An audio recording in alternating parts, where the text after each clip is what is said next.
Oin? Oin bai, bale, barkatu. Bueno, entzun dozu igual, ze hemen dagoz dadanak aurreko partean, arratsalde on guzti hori eta eskerrik asko etortzearren. Bakizuen bezala Bidebarrieta Zientifikoa zikloaren parte da hitzaldi hau, eta hitzaldi hau da Bilbo Zientzia Plaza jaialdiko bigarrena Bidebarrieta Zientifiko honetan. Hitzaldia Bidebarrieta Kulturguneak eta Euskal Herriko Unibertsitateko Kultura Zientifikoko katedrak antolatua da, eta gaurko protagonista dugu Irati Mitxelena. Bera Donostiarra da, eta goi mailako atleta dugu Tokiotik etorri berria. Han mundu txapelketan ibili da, mundu txapelketan ibili da, eta 2022an Espainiako txapeldun izan zen 6,65 markarekin. Baina, eta hau primizia datutan ontzat, pasaren hilabetean 6,60 da igo zuen bere marka, eta Gipuzkoako errekorra du 100 metroko lasterketan be. Goi mailako kirolaria izateaz gain, ikertzailea ere bada, neurozientzian dabil, TIC bioguneko doktorako aurreko ikertzailea baita. Eta bere doktorego tesia dedizio genetikoari buruz ari da egiten, alboko esklerosia miotrofikoaren tratamendu bezala. Gaurko hitzaldia baina ez da horren ingurukoa izango, luzera jauziaren ingurukoa izango da. Eta hitz egingo dugu zelan entrenamenduak nola antolatzen dituen, errendimendu handitzeko ze estrategiak baliatzen dituen, eta baita lesioak nola saihesten dituen. Punta-puntako kirolari baten esperientzia eta zientziaren ekarpena beraz gaurkoan hemen Bidebarrietan. Besterik gabe, zurea da hitza Irati.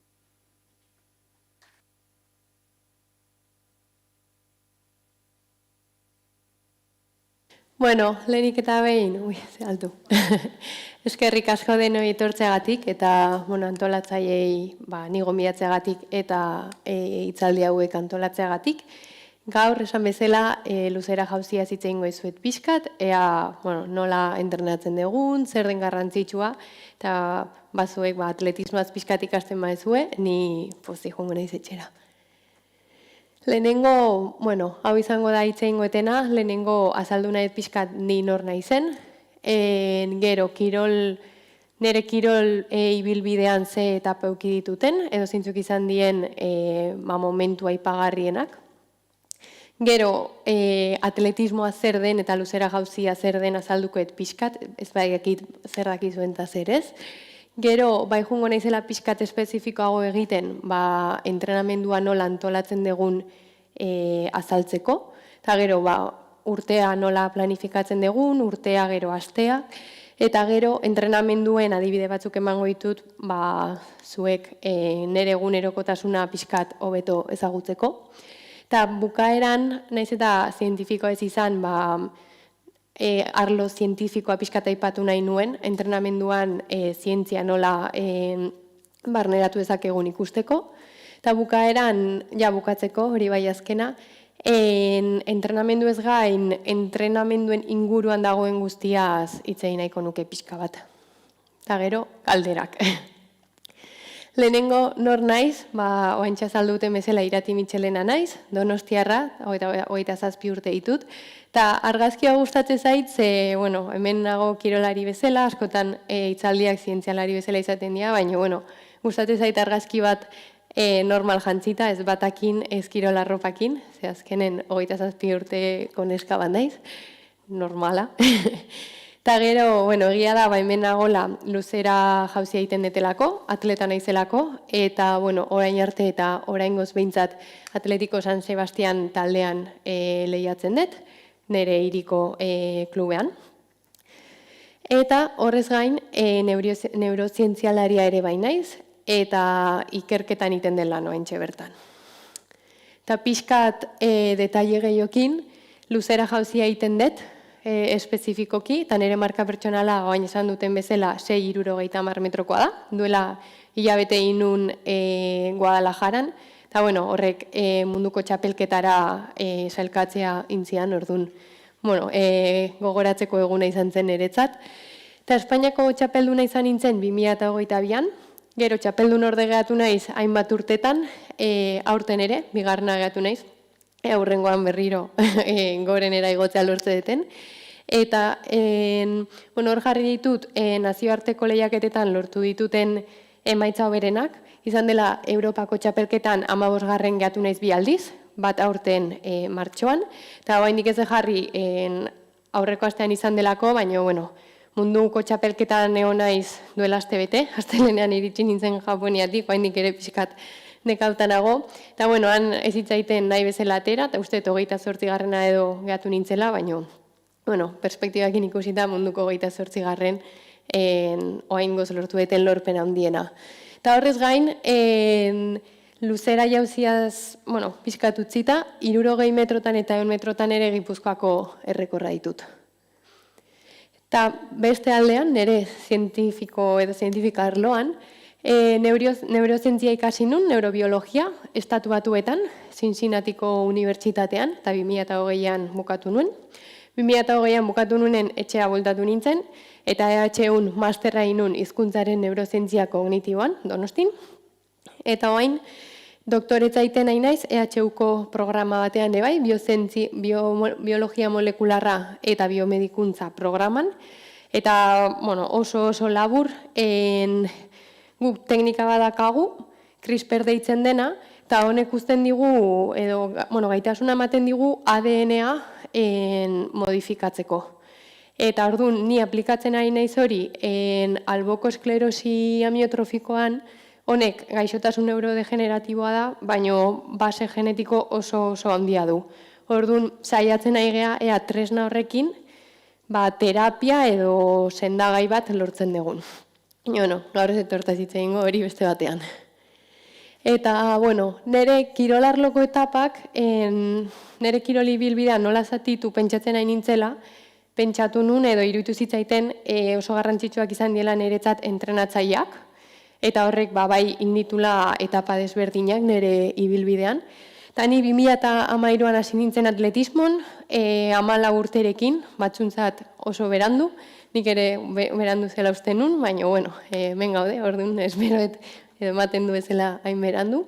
Eta hori Jon Karlarekin izan zen, Jon Karla Lizeaga, ezakin daro Agirre ezagunet daiten zaizuen, baina bere entrenatzailea eta senarra. Eta 2015 arte berarekin egon nintzen, nire lehenengo urteetan. Gero, Asier San Sebastianekin hasi nintzen entrenatzen, Donostin ere, baina urtebete ondoren Estatu Batutara jo nintzen unibertsitatera. Orduan, hango unibertsitateak beraien entrenatzailea jarri zian, Sam Krantz, edo Samuel, eta Sam Krantzekin egon nintzen 4 urte, hala ere, gora ipatu nahet edo bai argi utzi nahet, bai Gabonetan, bai Udan, etxera itzultzen nintzenean, Asierrekin entrenatzen nula, eta hanengoen bitartean ere kontaktua mantentzen genula, orduan, niretzako, naiz eta urtebete pasa Asierrekin, 4 urte horietan ere bera beti presente hontzen. Eta gero, etxea itzuli nintzenean berriro Asierrekin entrenatzen hasi nintzen, 2024 arte, eta aurten, duela urtebete iraian, aldaketa bat behar nuela sentitzen nun, eta Ramon Zidekin entrenatzen hasi nintzen. Ramon Zid, atleta olimpikoa izan da, atletismo munduan figura bat, asko indu eta egiten jarraitzen du atletismoagatik, eta, lehen urtean iraian berarekin entrenatzen hasi nintzen, eta oraingoz, ezakin noiz arte, baina oraingoz plana berarekin gehatzea da. Eta hortaz aparte, bai esaneko nitula, momentu edo nire ustez markatu duten momentuak, eta lehenengoa da, 2015an jauzietan espezializatu nintzela, ze hasieran, naiz eta ni berandu hasi nintzen atletismon, ze hasieran pixka denetik iten da, ni beranduago iritsi nintzen, orduan enun hainbeste denbora euki, baina bai, hori, pixkat dena probatu ondoren, jauzietan espezializatzea adostu genuen edo erabaki genuen, gehiago, azkenen nahi gabe edo entrenatzaileak esan da, eta lehenengo aldiz Espainiako txapelduna gehatu nintzen, juveniletan, Hirukoitzean, ez luzeran. Luzeran uste dominare bat atea nula, baina txapelduna Hirukoitzan hasi izan nintzen. Gero, 2017an lehenengo nazioarteko txapelketan parte hartu nun, 20 urte azpiko Europako txapelketan, hirukoitzean ere, hasieran salto hirukoitza egiten un gehiago. 2019an Europako 23 urte azpiko txapelketan partu nun, baina oraingoan luzeran, lehenengo nazioarteko txapelketa izan zen luzeran. Gero, 2022an lehenengo aldiz maila absolutoan parte hartu nun nazioarteko txapelketetan eta batez ere Europako txapelketan. Eta aurten lehenengo aldia izan da Europatik pixka gehiago batean naizela eta munduko txapelketa batean parte hartu etela eta niretzat izan da orain arte parte hartu deten lehiaketa garrantzitsuena. Ze, guretzat atletismo meintzat joku olimpikoa dia gorena eta gero ja munduko txapelketa dago, orduan, pixkanaka igotzen nahi geha. Eta hor jarri ez deten arren, gero, Europako 23 urte azpikoan 6. gehatu nintzen, finaliza izan nintzen, oso emaitza hona izan zela. Eta 2016an, estatu batutara jo nintzen, kiroleko beka bati esker. Orduan, atletismoak dominak edo markak edo emateaz gain, esango nuke aukera asko eman dizkitela eta emaiten jarraitzen dula. Eta zer da atletismoa? Ezakit zema dakizuen orduan nahiagoet hasieratik hasi. Atletismoa disiplina asko ditun kirol bat da, individuala. Eta, uste eta aipagarria dela, ze gaur gero luzerako entrenamendua zitze egingo dut, baina hainbeste proba ditugu atletismo barruan entrenatzeko modu asko daudela eta ez dula zer ikusirik bateak bestearekin. Orduan, adibidez inglesez esatute track and field, track da pista eta field da zelaia. Eta, naiz eta bereizi, iruditzen zait oso ondo irudikatzen dula zer den kirolau. Eta, ez ditut denak aipatuko, baina bai esaneko nuke, proba bakoitzak ezaugarri desberdin batzuk ditula. Eta, adibidez, atletetan pentsatzen baezue, nik uste dut bai irudikatzen ditugula gorpuzkera oso desberdinak. Jaurtilari baten gorputzak ez du zer ikusirik 10.000 metro iten dunarekin, eta horrek ja pistak emate izkigu ze ezaugarri ditugun edo ze ezaugarri behar ditugun proba bat egiteko. Eta orduan, alde batetik ditugu lasterketak, pistan iten dienak, ditugula esplosiboenak dienak abiadura 100 metro, 200, horiek igual famatuenak. Gero, distantzia hartainak, 800 eta 1500, hor abiaduraz gain erresistentzia ere behar deguna. Gero, luzeagoak diela resistentzia, hori abiadura pixkat esagertu iten da, 5.000, 10.000, erresistentzia pila dia, kilometro pila. Gero, beste batzu ditugu oztopoekin, bai esiak, horiek abiadura eta teknika oso ona behar ditula, edo oztopoak, horietan erresistentziarekin jokatzen dula, ze korrika iteaz gain oztopoak pasabardia. Eta gero dago atletismoan taldekakoa den disiplina bakarra, erreleboak diela. Eta gero, beste aldetik ditugu zelaian iten dienak. Eta hor ditugu bai jauziak eta bai jaurtiketak. Eta jaurtiketen artean lau desberdin ditugu, pixua, xabalina, disko eta mailua, eta jauzietan 2 mota ditugu. Bai, vertikalak, diena, pertiga, ezakit ikusi dezuen pertiga batekin iten dena salto edo altura. Eta gero, horizontalak, ni beti laguna izaten egiten bezala, ondarretan bukatzen dienak, dia hirukoitza eta luzera.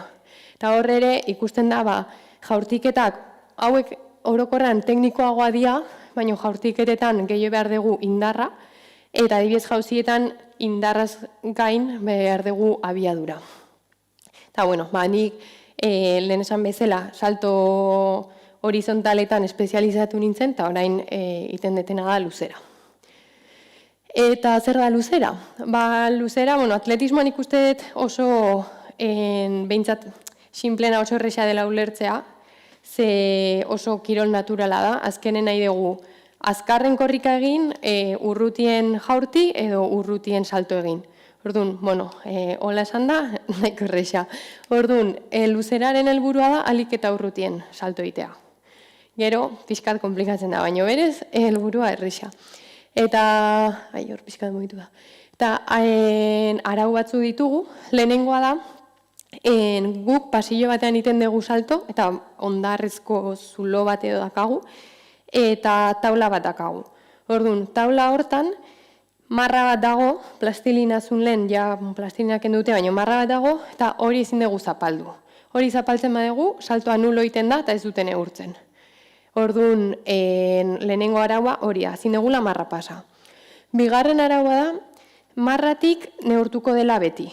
Orduan, idealena da marratik gertu gehatzea, baina zapaldu gabe. Zapaltzen badugu, ez du balio, baina oso urruti gehatzen bagea, marratik neurtuko dute, orduan, zentimetro pila egea oparitzen. Eta jende asko entzat, zentimetro bat 2-3 ez da ezerrez, zentimetro batengatik podiumetik kanpo gatu zaitezke, zilarra lortu ezakezu, ezoaz munduko txapelketara orduan luzeran, zentimetro guztiak baliozkoa dira.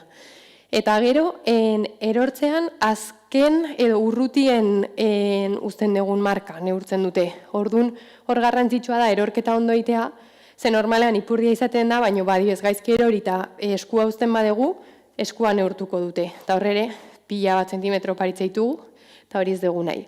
Eta gero, lehiaketa nola izaten den? Normalean. 8 pertsona baino gehiago daudenean, izaten diela txapelketa gehienak, denok ditugu 3 salto, eta gero 8 honenak eukitze dituzte beste 3. Eta gero, gehien saltatu duenak, irabazten du. Eta horretaz gain, pixkate referentzi edo bezala, edo, pixka gehiago jakiteko, munduko errekorra nesketan 752 da, Sovietar Errepublikako Galina Kristiako bakintzun 1981 batean. Rekor pixkat susmagarria da, ez da neskarik gerturatu berriro, hainbeste saltatzera. Eta urte horiek pixkat marka susmagarri batzu daude, baina hori errekorra. Eta mutiletan 886 da, Mike Powellekin zula Tokion, 1981an. Eta, pixkat alderatzeko, aurten duela astebete munduko txapelduna nesketan gehatu da 713rekin, Amerikar bat, eta mutiletan italiar batek irabazi du 838rekin. Eta, 3 salto mota dare, airean egiten deguna, eta lehenengoa da estensioa, goran ikusten dezutena, eta azkenean da saltatu, eta gero erori, jazta. Simplena edo naturalena. Gero, erdikoan pauso bat iten da airean, eta erorketa pixka prestatzen dugu, eta azkena da, nik usten daiz luzera inbadezue, igual atentzio gehien deitzen duna, ze airean pixkat korrika jarraitzen bezala itean da. Eta, berez, hau ez dago araututan, bakoitzakin dezake nahi duna, baina, azkenen urte asko dira luzera egiten, eta gehienek horietakoren bat iten dugu, nik erdiko egiten dut. Eta gero, luzera gauzian, behin badakigula pixkat zer den, ze behar dugu edo zer da garrantzitsua luzeran. Nik 3 goraipatzekotan ingo nintzen abiadura, indarra eta teknika. Abiadura, bazkenen fizikan ikusten dugun bezala, gero ezain erresa, baina gero ez eta azkarrago korri egin, indar berdina jarriz, urrutiago ingo dugu salto. Gero ezain erresa, baina teorikoki, hola da. Eta hori ikusten dugu, gero ez eta azkarrago sartu, tablan sartu, urrutiago ingo dugula salto. Indarra, azkenen saltoi nahi dugu, eta hortarako potentzia sortu behar dugu, eta potentzia hori sortu nahi dugu alik eta azkarren. Orduan, hori ere beharrezkoa da. Eta teknika zertarako behar dugu, azkenen luzera oso teknikoa da, atletismoa orokorrean oso teknikoa da, ez saltoa baizik eta korrika ondo behar da. Eta azkenen teknika hori da, abiadura eta indarra ondo aprobetxatzea. Azkenen, indarra asko eukitzen badugu abiadura asko, baina ez dakigu nola aprobetxatu, ez du zertako balio. Eta, hau da anekdota bezala jarrietena, baina portugesekin zuten jarri zituzten 7 proba mota, batzu dira jartitzea aurrera, beste bat presbanka gimnasioan, eta beraiek egiten zuten hoietan iten den markekin, ateratzen dute zenbat saltatzen duzun luzeran. Nik ikusi nun, eta niri ez dit kuadratzen, ze batzutan jartzen di 7 metro itaitutela, beste batzutan enaiz 550 iristen, Baina, uste dut ondo dagoela, ikusten delako atleta bakoitzaren profila, eta horrekin jokatu daiteke, pixkat denako betzeko, edo ikusteko zeintzu diren ahulguneak eta hoiekin hartzeko. Eta, entrenamendua zitzaiteko, bai aipatu nahiko nukela, Hans Seilek proposatu zuen teoria hau, dela egokitzapen sindrome orokorra, berak 1950-berrogeitamarrean proposatu zuen, eta honek azaltzen du nola hobetzen dugun. Azkenean nola juten den hobetzen gure fisikoki edo kondizio fisikoa. Eta gertatzen dena da, gure gorputzari orekan egotea gustatzen zaio. Gure gorputzak beti dau saiatzen orekan egotea. Baina azkenen estres asko dago, eta adibidez estres bat izan daiteke entrenamendua. Guk entrenatzen dugunean gorputzarentzat estresa da, eta oreka hori desorekatu egiten du. Orduan, entrenatu ondoren lehenengo nekatu egiten gea. Eta gorputzak berriro oreka hortara iristeko errekuperazio fase bat dago, eta orekara iritsi beharrean, ben ikustegun bezala, pixkat igo egiten du, gain konpentsazio bat dago. Eta orduan, orekara itzultzen denean, ez da hasierara bueltatzen, baizik eta pixkat gorago. Gorputza egokitu inda, eta egokitzapen horrekin etortzen da hobekuntza. Baina, klaro, entrenamenduak estresa da, karga da, baina nola, zer da hori, zer da karga, nola erregulatu ezakegu? Hori gakoa da, ze entrenamendua bai kontrolatu behar degula ondo, ze izan behar da proposa. Gehiegik edo gutxigik ez du egokitzapena lortuko, eta ez dugu nahi dugun hobekuntza ikusiko. Orduan, lehenengo dakagu gain entrenamendua. Gain entrenamendua da karga edo deskantsua aproposa ez denean. Eta horrek egiten du errendimendua jaitsi egiten da. Azkenen egokitzapena ona bada igotzen juten gea, eta kasu honetan bera juten gea. Eta hau ere arriskutsua da lesio eta gaixotzeko arriskua dakarrelako. Eta normalean izaten dira bi gauzengatik. Bat, deskantsu gutxiegi, entrenamenduak ondo daude planifikatuta, baino ez dugu nahikoa deskantsatzen.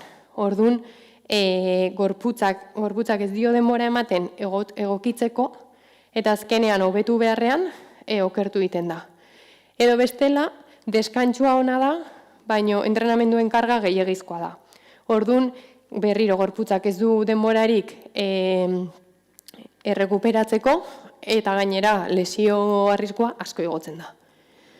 Gero, geldialdia dago, hau ere, dela, karga edo deskantsu desaproposa, eta errendimenduak bera egiten du, baina hemen egia da ez dagoela lesionatzeko arriskurik, edo ez gehien bat, baino ez dago progresurik ez da. Eta hemen gertatzen dena da, dagoela deskantsu gehiegi, adibidez izan daiteke, gaur entrenatuko dut, eta entrenamendua ondo dago, baina hurrengo entrenamendua izango da hilabete bat barru. Entrenatzea ondo egongo da, baina egia da progresu hori ez degula ikusiko. Gorputzarentzat gehiegizkoa delako. Edo, maiztasuna ona izatea, adibidez, aste honetan 4 aldiz entrenatuko dut, nahi entrenamenduen karga gutxiegikoa da. Orduan, naiz eta asko entrenatu ez dut hobekuntzarik ikusiko. Eta gero dago, gain konpentsazioa, dela lehen azalduetena eta guk bilatzen deguna, dela karga eta deskantsuaren arteko harreman ona, eta ikusiko dugu hobekuntza progresiboa. Eta hori izan daiteke bai jarraia, entrenamendu eta karga eta deskantsu zikloak nahastuta, edo pilatuko ditugu entrenamendu pare bat, eta gero utziko dugu deskantsatzen beste batzuk sartzeko. Baina ni entrenamendu karga eta hitz egiten ari naiz, baina zer da entrenamendu karga? Entrenamendu karga da entrenamendua nola edo zenbat iten dugun, eta lehenengoa da adibidez volumena. Volumena da alde kuantitatiboa, hau da, zenbat serie, zenbat errepikapen iten ditugun. Azkenen ez da berdina gimnasioan egon eta 10 errepikapen itea, edo 2. Ez da berdina gorputzarentzat. Edo eunekoak, ez da berdina 6 egitea, edo 5 bloke. Eta orduan, horrekin kontrolatzen dugu volumena. Intentsitatea da pixkat kualitatiboagoa. Hau da, errepikapen horiek ze intentsitatera egiten ditugun. Adibidez, lehengo adibidekin jarraituz, ez da berdina sentadilla batean 10 errepikapen itea 20 kilokin edo 1 kilorekin. Edo 100etan, 500 12 segundutan edo 500 22. Gorputzarentzat, naiz eta entrenamendua nahi berdintxua izan, gorputzarentzat ez da berdina. Gero dakagu iraupena, zenbat iraungo duen entrenamendu horrek, dentsitatea dela deskantsu eta entrenamenduaren arteko harremana, eta maiztasuna, zenbat aldiz entrenatuko dugun. Eta horrez gain, helburuak ere baditugu, normalean kirola egiten dugunean helburu batzuk betetzeko egiten dugu, eliteko kirolan hori biderbi, eta denbora. Azkenen, helburuan jartzen dugunean, ere jartzen dugu denbora. Nik marka bat egin nahi dut, baina ez da marka bat egin nahi dut, ez nik marka bat egin nahi dut, maiatza baino lehen txapelketa honetara juteko.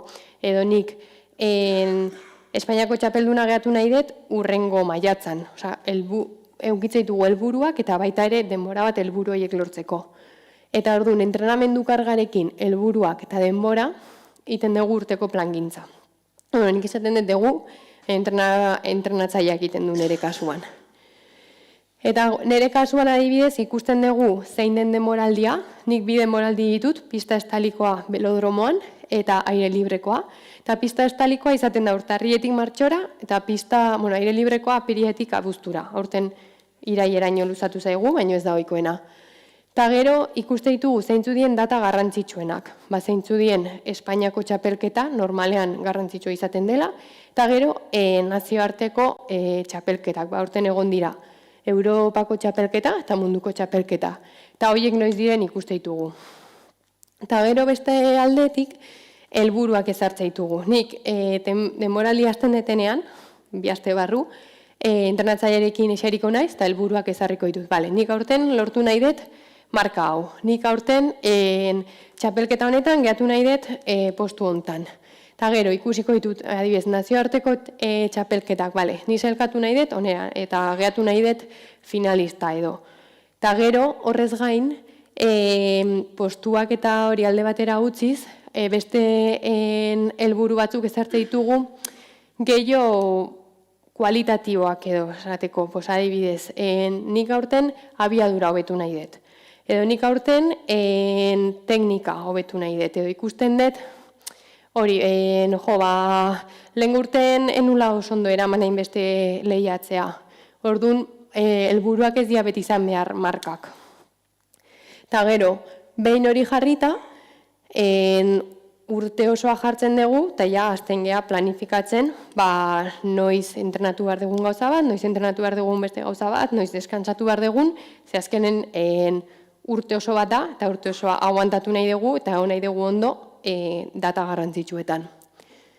Eta hau, adibide bezala, pixkat ikusteko nola azten gehan planifikatzen, lehenengo egiten dugu aurre denboraldia, dela pixkat orokorra, gorputza oporretatik etorri gera, eta gorputza prestatzen hasten gera lehiatzera iristeko. Gero juten geha pixkat indar gehiago sartzen, gimnasioan indar maksimoa lantzen dugu, eta hori da igual gimnasioan volumen gehien sartzen dugun momentua. Gero ja teknika hasten gera eta pixkanaka ariketa esplosiboagoak egiten, eta konturatzerako iritsi zaigu lehiatu aurreko fasea, hemen ja teknikari garrantzia handia ematen diogu, eta ja hasten geha benetan fintzen edo ondo jartzen lehiaketa garrantzitsuenetarikora. Eta gero lehiaketa fasea, eta lehiaketa fasea da mantentze lana. Hemen ja ezin ditugu aldaketak egin, aldaketa handiak, eta ere bai lehiatu nahi dugu, orduan ez dugu hainbeste entrenatzen. Eta normalean, pista estali eta aire librekoaren artean, egiten dugu berriro aurre denboraldi txiki bat, eta berriro lehiatu aurrekoa, eta lehiaketa fasa izaten dela ja azken txampa.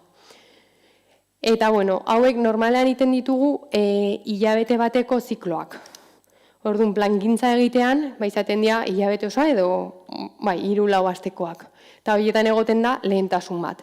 Eta hor garrantzitsua da, saio guztiak zentzudunak izatea, adibidez, hilabete bateko plana egiten dugunean, aste guztiek eukitzea pixkat, ez dugu ingo astebeten dena gimnasio bigarrenean abiadura ez. Junbergea pixkanaka gehitzen eta gorputza egokitzen. Eta hori juten gea orokorretik espezifikorago. Eta normalean ere gehitzen dugu deskarga aste bat, hor volumena asko jesten dugu, eta batzutan izaten da planifikatua, initugu 3 aste osoan aste bat behar dugu lasaiago, edo beste batzutan naturala, kargatuago gaude, gaixotu ite naiz, orduan aste horretan entrenamendu karga jesten dugu, eta gero berriro bueltatze gea. Eta adibide bezala, hasieran hasten gea 100 batzukin farlen moduan, dela errepikapenen artean korrika, gero hasten gea errepikapen asko, baino errekuperaketa gutxi, gero 60ak geroz eta gutxigo, pasagea 10etik 6era 2 bloketan, eta pixka gehiago deskansatzen dugu, eta urte bukaeran, ditugu 3-60 atope, eta ja. Eta azkenen, ematen du oso gutxi dela, baina atope egitean asko nekatzen du. Eta saltoekin gertatze dugu berdina. Pasian hasten gea oinutxik, gero pixkat belarretan mugitzen, gero ja pasilloan sartzen gea, baina normalean zapatilla normalekin, eta gero ja bukaeran sartzen ditugula hiltzeak, diela konpetizioko zapatak, eta hor ja intentsidadea asko igotzen da. Eta indarrarekin berdin. Hasieran indar zirkuito oso orokor bat iten dugu, pixkanaka sartzen gea gimnasioan eta adibidez iten dugu sentadilla osoa, eta gero juten gea geroz eta gutxigo mugitzen, baino kiloak igotzen.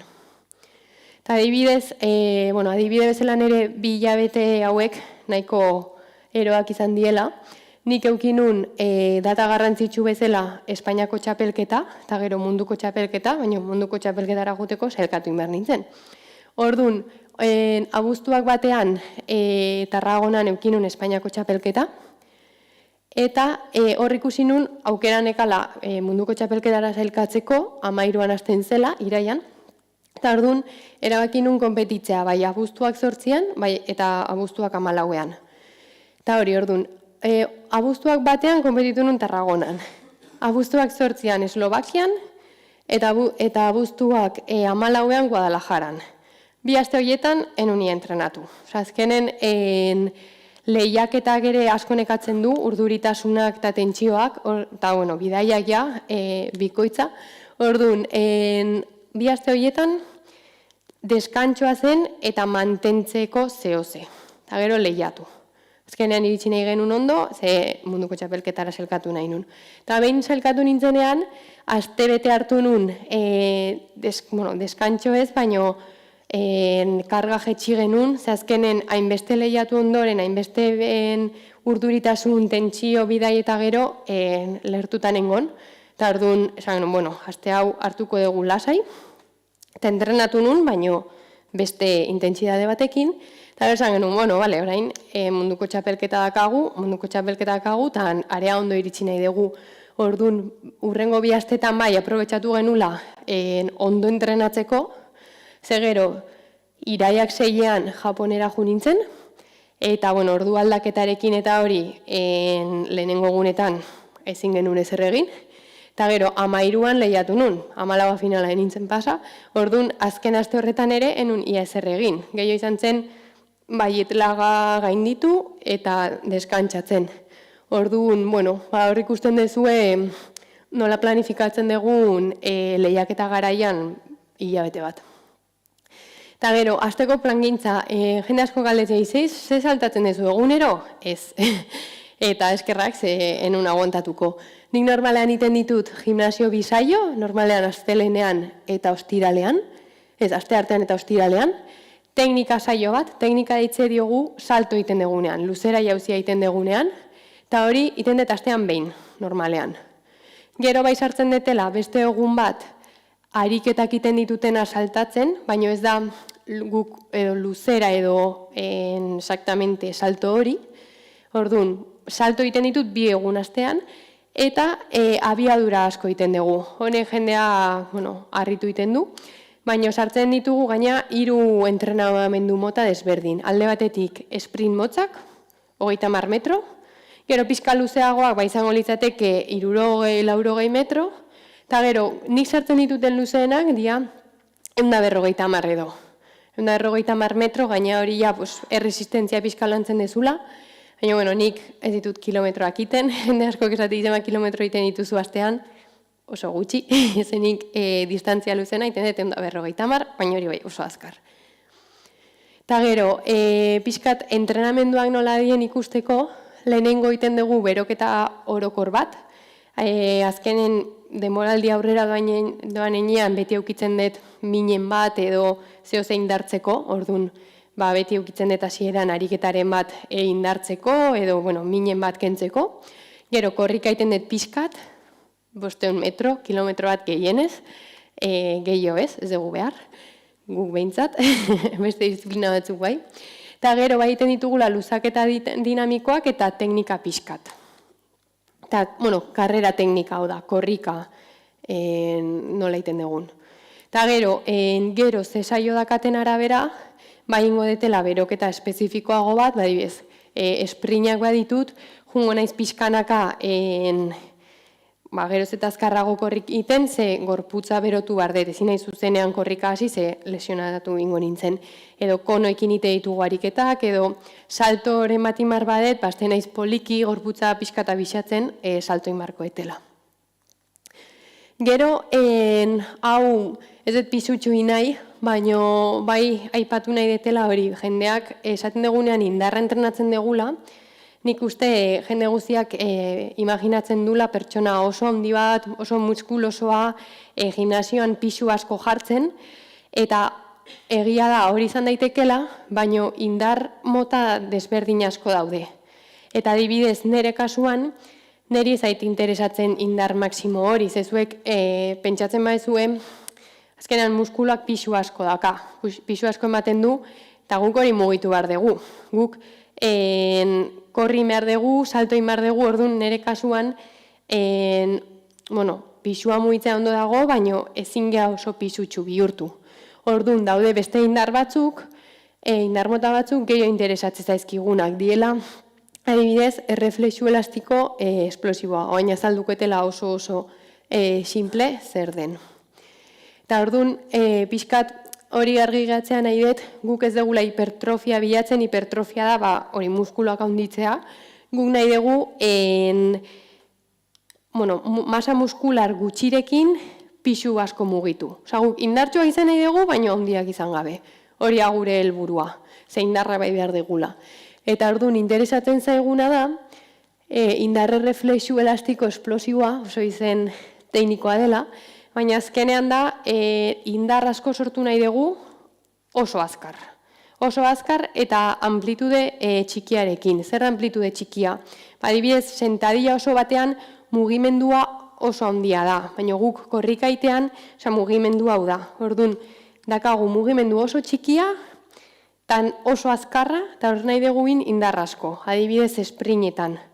Eta orduan, hori, ez dugu masa muskularra handia behar. Eta horregatik, gimnasioan iten ditugu bisaio desberdin.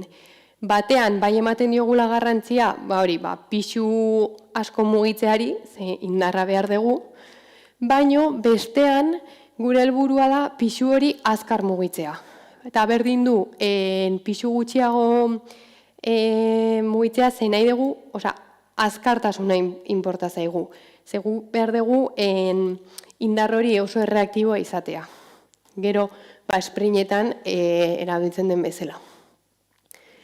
Eta gero, abiadura entrenatzen dugunean, nik uste jende asko ere harritzen dela zenbat abiadura egiten dugun ikustean. Eta nire ustez, atletismoko proba guztiek ikusten baditugu, gurea da abiaduraren antzekoena, gure entrenamenduak oso antzekoa dira, behaiek ez dute salto egiten ondarretara eta serie gehiago egiten dituzte, baina bestela nahiko antzekoa da. Azkenen guk alik eta azkarren iritsi nahi dugu taulara eta ez dakagu ez da hainbeste metro. Ez adibidez, hemen jarri eta adibide bezala, 100 metroko proba batean, nik uste denok ikusi ezuela baten bat, azkenen Usain Bolt eta oso famatuak indira. Eta hauek behar dituzte 50-60 metro azeleratzen. Eta hor iristen dira, 60 metrotik 80 edo, behaien abiadura maksimora. Eta bukaeran ja pixka jetxiten da. Eta, klaro, guk iritsi nahi dugu gure abiadura maksimora, 30-40 metrotan. Orduan, hori ere landu behar dugu, ze gure azelerazioa oso ona izan behar da. Taulara iristeko alik eta azkarren. Eta horregatik egiten ditugu, sprint motz asko diela 20-40 metro. Gero, lehen esan bezala, egiten ditugula batzuk luzeagoak, jakin behar dugulako abiadura hori mantentzen, dena ez da azelerazioa, ze azkenen, gure 40 metroak salto egin baino lehen, da behaien 100 metroak baino txikiago bezala. Orduan, jakin behar dugu ere hori mantentzen, salto egin alizateko. Eta sprint luzeagoak egiten ditugunean, entrenatzaile bakoitzak ere batzuk sartze dituzte 300, beste batzuk gutxigo, guk berez ez dugu 150 metroin behar, ze ez ditugu hainbeste metro korri egiten, baina bai ematen digula erresistentzia puntu bat, eta niri ere adibidez gustatzen zain, niretzat nik ikusten detenean hoietan 150ak ondo egiten ditutela, nik badakit fizikoki ondo nagola. Niretzat bai da,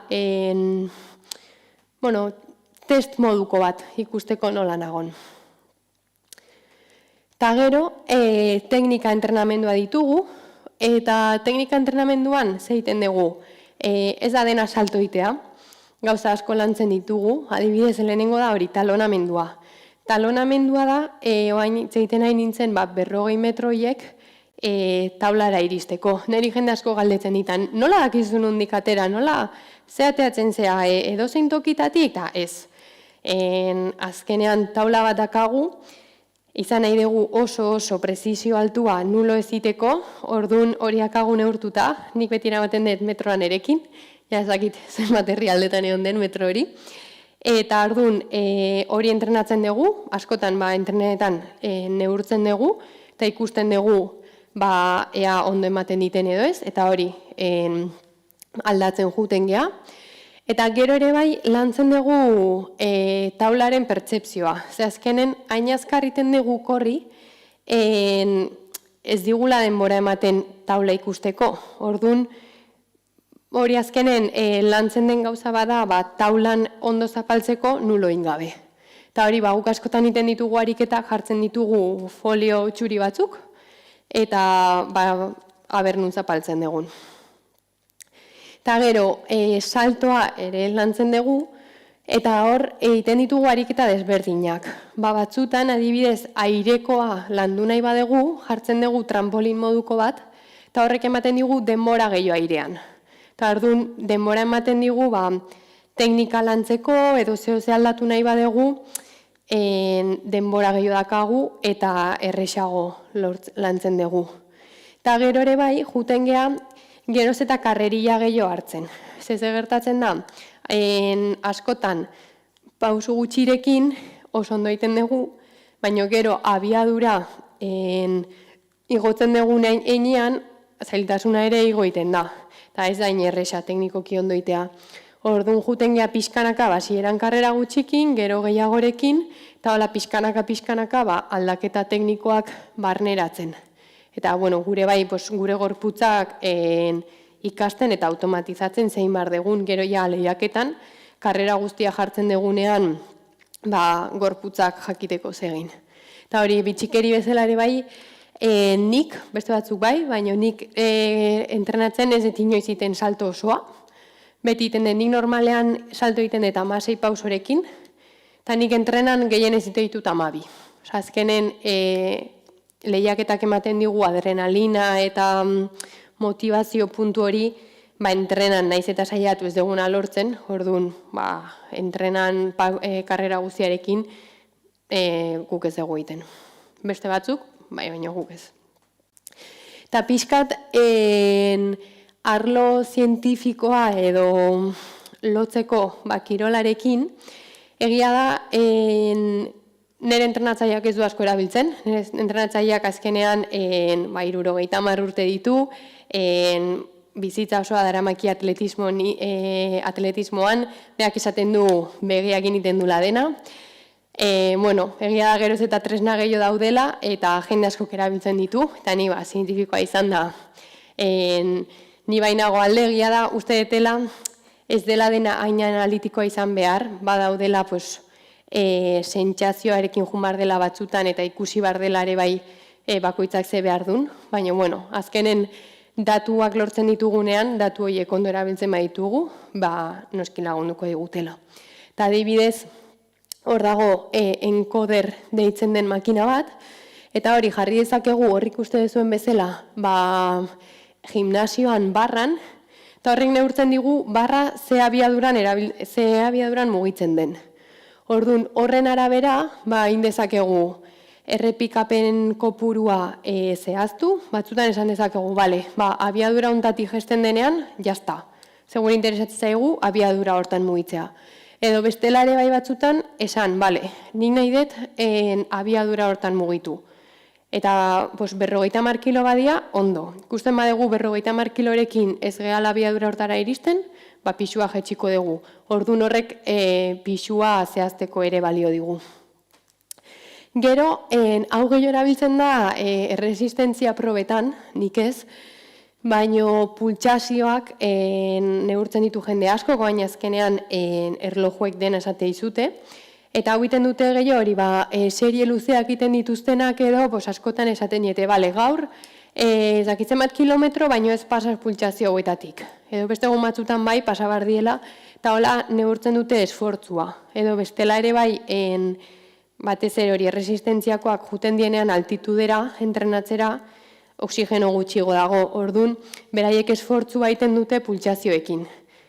Eta hori, nik ez dut erabiltzen, baino bai, eta beste batzuk deskantsua, bagean, serien artean, jakiteko noiz daren prest berriro egiteko beste serie bat, pultsazioak behiratze dituzte. Pultsazioak jetxi zaizkit, prest nago egiteko beste bat. Oainik ez zaizkit jetxi, itxoengo ditut beste 5 minutu. Eta horrela ikusten da, bat, entrenatzen dela, eta bi, naiz eta batera entrenatu, bakoitzak bere ritmoa duela, eta denak ez dutela berdin errekuperatzen. Gero, azido laktikoa, nik hau ez dut ez da asko erabiltzen, baina hau gehiago egiten dute, adibidez, 400 metrokoek, azido laktikoa da, azkenen, iten ditugunean 1 metro baino gehiago, gorputzak ez dio denbora ematen oxigenoa hartzeko eta energia sortzeko hortatik. Orduan, azkenen sortzen dena da azido laktikoa, dela, ze izu gorputza lertuta. Eta hau iten da neurtu, iten da pintxazito bat belarrian, eta hola ere ikusi daiteke abertze muzuan pertsona, igual azkarrago jun daiteke, igual ez. Eta horrek ere erregulatzen ditu zenbat serie egin, ze abiaduran, eta ere bai hau hobetzen juten den gauza bada, eta orduan progresua ere bai esaten digu. Gero, daude zelulak, hor eskinan ikusten dien, jabi, makinita katxarrokin tripodearekin, eta horrek neurtzen digu abiadura. Orduan, guk askotan jartzen dugu, adibidez, 30 metro. Asko entrenatu ondoren, edo, adibidez, lehen esan dizuet, askotan hilabeteka iten degula, hilabete bukaeran iten dugu test bat. Eta hori, nik adibidez, hemen ez etiten, baino beste entrenatzaile batzuekin iten nula. Eta jartzen ditugu, 30 metro, eta ikusten dugu ze abiaduratan gauden. Eta hola ere bai, ikusten dugu hobetzen goazen. Azkenen urte hasieran normalen motelago egoten geha, baino konpetizio garaian bai hon bargeala azkar. Eta orduan horrek ere esaten digu ondo entrenatzen nahi gean, edo ez. Eta hau ere jarri daiteke, guk jartzen dugu pasilloan, ikusteko benetan abiadura ondienekin iristen gehala. Eta gero, dago beste makina bat nik oraindik ez dela probatu, baina Bartzelonako zentro, altu rendimenduko zentroan dago, eta da, lurrean jartzen duten, pistan jartzen duten plaka bat bezala, eta honek esaten digu, badibidez, gainean iten badezu salto bakoitzak zenbat metro ditun, zenbat denbora pasatzen dezun lurrean, datu pila bat. Eta hori, adibidez, Bartzelonan badago jendea biomekanikoa dena, eta datu horiek badakizkitena interpretatzen, eta orduan oso baliogarria da. Eta hau, jarri nahi nune bai, ze oain, hori adibidez, Espainiako Federazioak bai gehitu dula figura biomekaniko bat, eta hau da, Espainiako txapelketan pasaziaten informea, eta honek esaten du, hemen goran ikusten dira, nire 6 saltoak. Eta jartzen du alde batetik haizea, gero, zenbatekoa izan zen saltoa, gero, zenbatera geratu nintzen taulan, eta hor ikusten da zein zen salto erreala, adibidez batean utzi nituen 19 zentimetro, beste batean utzi nituen 0,2, perfecto. 0,19 asko da, ze hor zentimetro pila galdu nituen. Eta horre bai, pixka jartzen du, hemen ikusten duguna kolore bakoitzak, azkeneko pausoak zenbatekoak izan ziren. Ze horrek azkenean, informazioa ematen digu, atzera bota behar degula, edo aurrera bota behar degula, edo ikusire bai, zein den gure tokia, saltadore bezala, salton bat ateratzeko. Eta hau ere, goran jartzen ditena da, ze abiaduran iritsi nintzen, datu pila bat.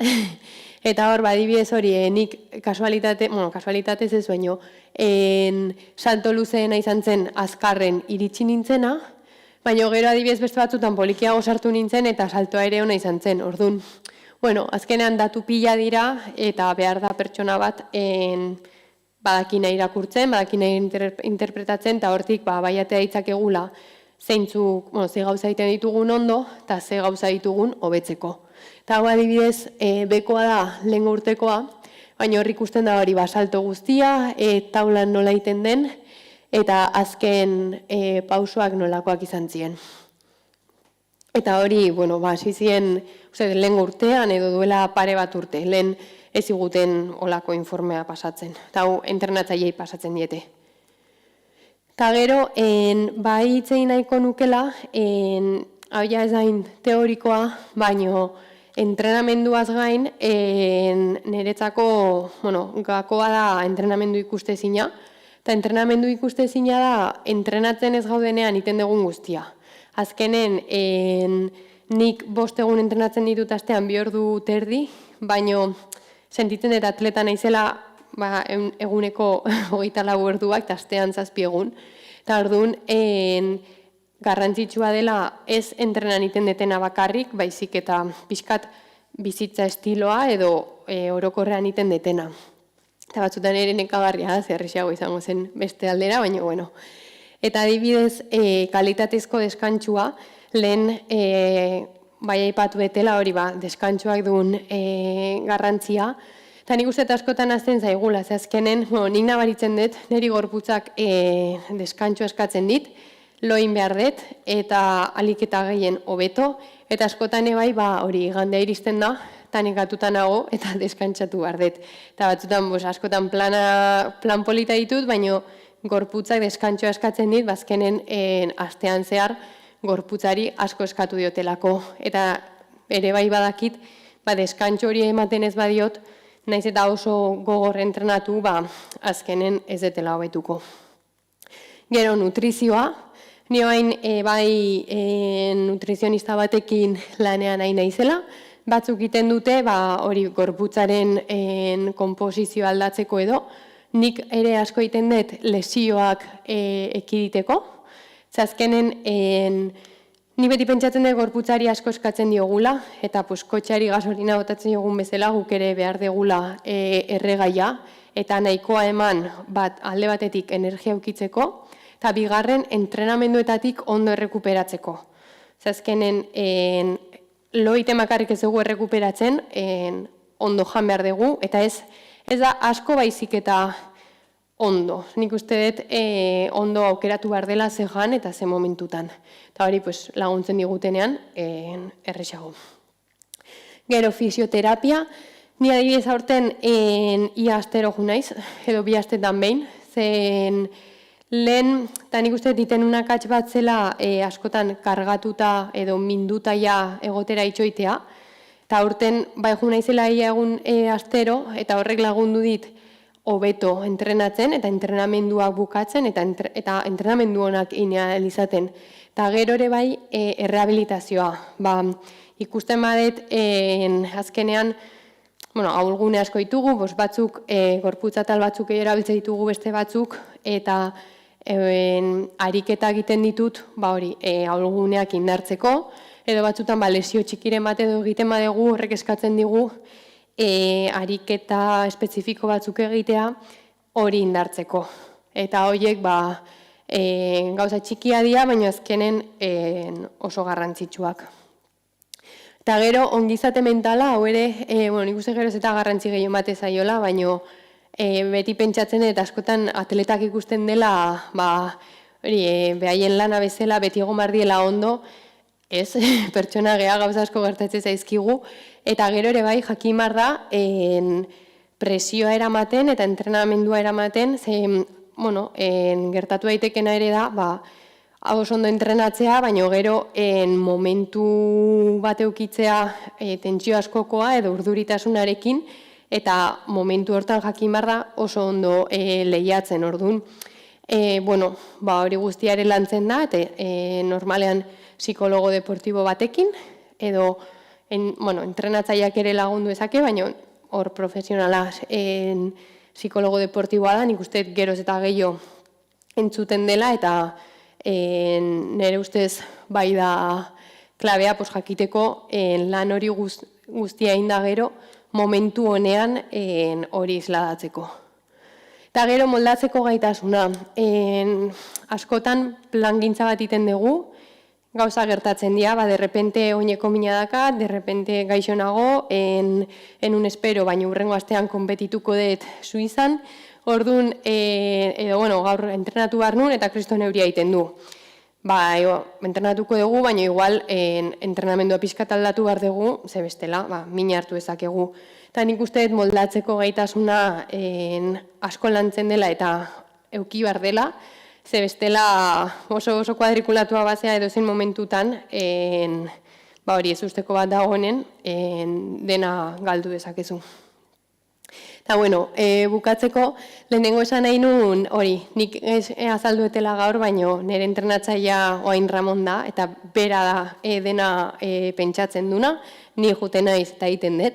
Gira da, inbeste urte ondoren, badakitela zerkiten diten ondo eta zerkez, baina, honen burua bera da, eta ere bai, hau prestatzeko galdetu nizkion pare gauza eta bera beti laguntzeko prest, eta hor ikusten da, Tokion, Maria, nire taldekidea, ni eta Ramon, eta gero beste aldean jarri dut, munduko txapelketako argazki bat, ez dela izan nahi nuen lehiaketa, baina, area iristea eta 100.000 pertsona zeuden estadioan beteta, ezakit zenbaitun San Mamese, baina uste gutxi goitula, esan pasada bat izan zen, eta hori, argazki bat orain arte, espero dut gehiagotea, izan den lehiaketa garrantzitsuenekoa. Eta hori, eta hau da ere bai gustatu zitzaiten, marka ginunean, 6:70, argazkia bidali ziaten, pixkat dela salto guztia, eta, galderak bakarri jarri beharrean esan un argazkia jarriko dut, eta hola ikusten dezue, orain arte ere salto luzena izan dena. Eta hori, edo zen galdera bakazue, saiatuko nahi zen entzuten.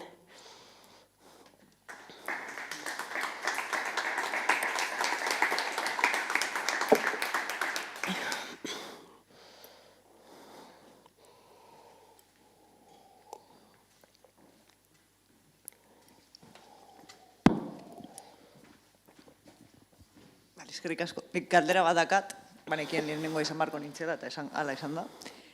Jarri duzu denboraldia hasten dela irailean eta bukatzen dela abuztuan.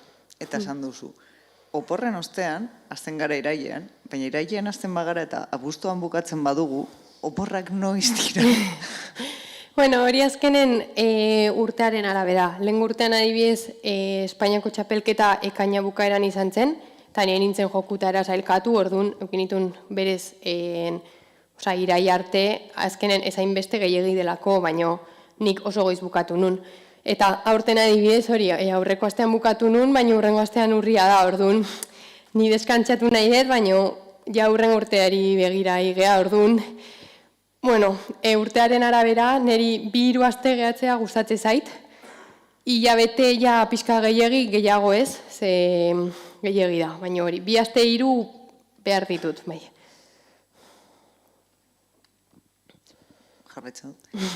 Eta esan dozu, gure duzuela indarra landu, baina volumena landu barik.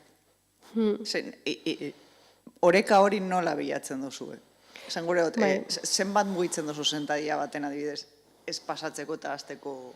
Bai, hori, pixkat hartzea normala da, baina adibidez normalean azten zera handiago jartzen edo iten dituzunen errepikapen asko. Adibidez, 6 bloke edo, 10 edo. Eta nik urte bukaeran iten ditut 3 errepikapen, eta bisuak, baina nik egotzea ditut 150 kilo, baina oso gutxi. Osa, ez ditut iten 10 errepikapen, nik iten ditut 3, eta ja, edo, 5 gehienez. Orduan hori, gesten dugu errepikapen kopurua.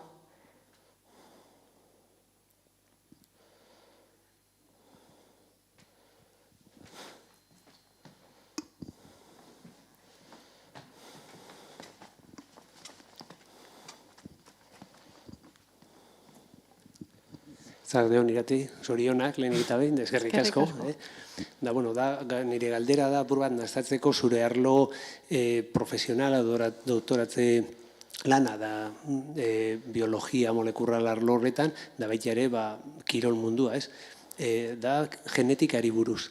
Zuk estatu batuetan landu dozu, bai kirola da baita zure formakuntza, da gero momentu honetan munduko txapelketan aritu zara munduko kiroleekien, da ze harreman ikusten dozu, abiadurak froga baten, luzera jauzi honetan, kasu honetan, bai teknika, baina gehien bat abiadura, arrasakin, bai baltzak, asiatikoak, europearrak, zuriak. Bueno, hor argi da, nik uste 1 metrotan pentsatzegunean, baititortza ezkigula pertsona beltzak, eta egia da, jamaikarrek ze espeziala dakatela, ze gero ez ditugu ikusten adibidez 10.000ko probetan, eta gero adibidez keniatak bai da ere pila bat dituzte 10.000kotan. Orduan argi dago genetikak iten dula, baina gero nik uste ere gaina hain teknikoak dien probetan adibidez luzeran, aurten irabaziduna bai igual izan dela beltzarana, baina adibidez bera oso txikia da, ni baino izante txikiago, baina gero txuri asko zeuden. Orduan, nik uste dut batzuk igual fizikoki bai diela hobeak edo portento hobeak direla, baina teknikoki ere bai hori hobetu dezakegula. Eta orduan, hori batzutan ematen du txuri batek ezin dula azkarkorri egin, aurten Europako txapelketa 20 urte azpikoa, Oiartzun batek irabazi du, oso txuria, oso euskalduna, eta orduan hori, nik egia da genetikoki bai laguntzen dula, baina nik uste indezakegula.